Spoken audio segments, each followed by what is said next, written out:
In this tutorial, you'll learn how to set up permissions on a data class. Let's create a new privilege. We name it Read Patient.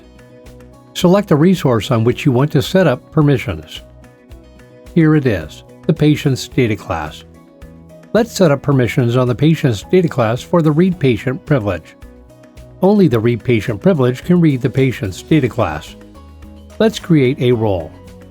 Here it is, the doctor role. A role can contain one or several privileges. We associate the Read Patient privilege to the doctor role. We have a web form to display all the patients, and another web form to display all the doctors. A user with the doctor role is authenticating themselves.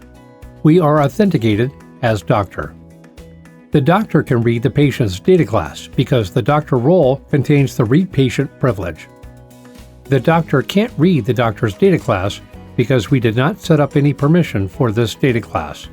It inherits from the permission we set up previously for the data store. So only none privilege can read the doctor's data class, and here we don't have this privilege. Continue watching this series to learn how to set up other permissions at attribute and function level. Thank you for watching.